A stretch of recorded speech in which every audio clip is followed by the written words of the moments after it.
In this brief video, I'm going to do a quick exam review of what we've covered so far in the class. So before I get into all of that, let me quick go to the Canvas page and show you what we have going on there. So this is for week 7. You are now into this exam review and project workday.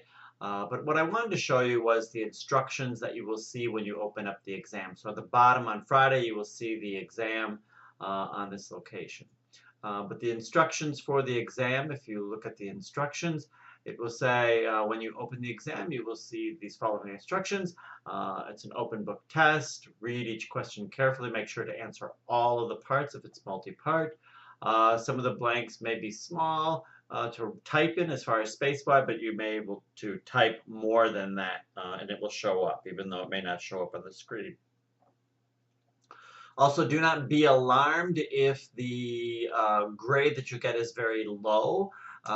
Do not take heart into that. I go through it because it will automatically grade it, and I go through and look for things. You may have spelled something differently, or you may have used a different term than what I have, and that is completely acceptable, and you'll get points for that. All right, so let's look and see what's on the exam. So again, it's an open book, open note type of exam. You should have available a calculator, some pencils, erasers, some paper to do some problems on, work on some problems. You will not have to scan or submit anything for this. Okay. So for this exam, the different types of problems you'll see are true and false, short answer, and some multiple choice. The exam length is 75 minutes, and you must take this exam either Thursday, Friday, or Saturday. It will be open during those time frames. Once you start the exam, you must complete the exam during that time, so that 75-minute time frame that you will have. The topics that we will be covering from the engineering fundamentals section, so that's pretty much our Monday lectures. What we'll be covering there is succeeding in the classroom. So you may want to review some things from succeeding in the classroom, some techniques that we learned for being able to be successful in the classroom, from anything from taking notes to taking exams, any of that type of information. The engineering design section, where we talked about the engineering design cycle. You should know everything about the engineering design cycle. Project management. This is where we did our PERT charts and Gantt charts. Make sure you understand PERT charts, Gantt charts, how to calculate the critical path, or how to find that critical path and what that means. There is also a concept generation phase or section. Make sure you know the different types of ways of generating concepts other than just brainstorming.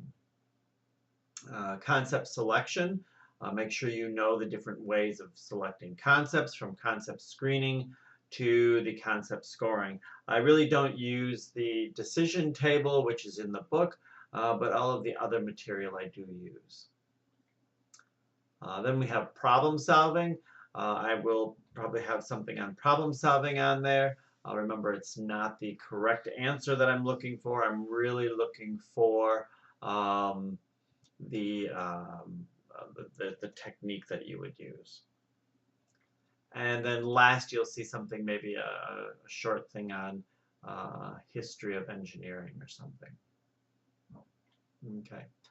There will be maybe a couple comments or topic or questions on your actual design project. I may ask just a few questions there. Last is our next section would be Excel problems. We've covered up to this point formatting, formulas, functions, relative versus absolute. I will not require you to submit any Excel files or anything, but I will go over how we will be doing this in just a minute. You should know this design cycle. I may give you a problem and ask you to design to go through the design cycle, maybe do certain stages of it. You should know all the steps, and what happens in each step. So the first step, of course, is define, right? And what happens in that define phase. You should be able to go and look that up. The imagine phase, the evaluate phase, create, and the test phase. So make sure you understand and know each of these phases and what goes on in each of these phases. And then I will have some design type problem where you may have to do a little bit of brainstorming or something and coming up with concepts. Obviously, you won't be able to sketch in it, but that's okay. We'll just kind of go with some wording instead. Okay, so in Excel, what I might do is I might give you a table that looks like this, and it says for the data shown, solve this problem. And this problem is given here as A1 plus A2 plus A3 plus B1 times A2. What I highly recommend is that you kind of work it out, right? Kind of work the problem out and then actually come up with the solution, right? So for each cell, and then add in the actual solution, what the value is. Another example you might see, kind of looking at the relative versus absolute scenario.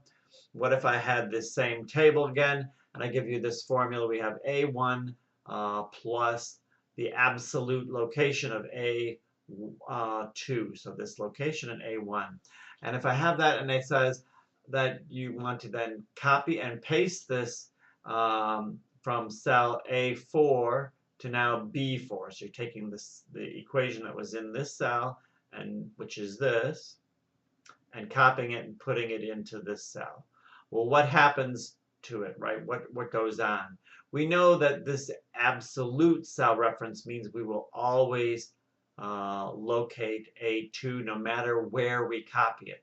So this won't change, but this one will, and it will be a relative change. So it's moving from A4 to B3. So it's going to go over 1 as far as the B. So it'll be B1. So now we'll have B1 plus A2. And if we add those two together, we see we will have 22 will be our result. Okay, so that might be an example of some type of problem that I might have. So you'll have to kind of know how to do that. All right. Last are just some kind of things that you might see as example problems. So if you see something like this that says a 3-kilogram object is released from rest at a height of 5 meters on a curved frictionless ramp. At the foot of the ramp is a spring of force constant, spring force constant of K equals 100 Newton meters. The object slides down the ramp and into the spring and compressing at a distance of X before coming to rest. Find X, right? Find that value X. Does the object continue to move after it comes to rest? If yes, how high will it go up the slope before it comes to rest? And this person kind of put in there, no, there's an elephant in the way, right? So I won't compress it, it won't go there. Don't change or throw other objects into the problem statement itself. Just answer the problem. That's all I'm trying to get at here. This type of problem will not at all be on there, right?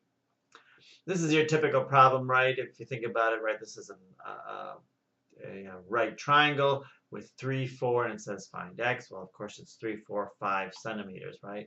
But this person was real smart and said, here it is, right? Yeah, no. Really answer what I'm trying to ask. This next one was to explain something. If you don't know it, don't really answer it. If you do, don't overemphasize certain things. This person obviously really didn't know what the person was asking for. And it must be some British thing if you look at it, right? It says explain the shape of the graph. It says it's curvy with a higher bit at the end and a rather asymptotically pleasing slope downwards towards a pretty flat straight bit.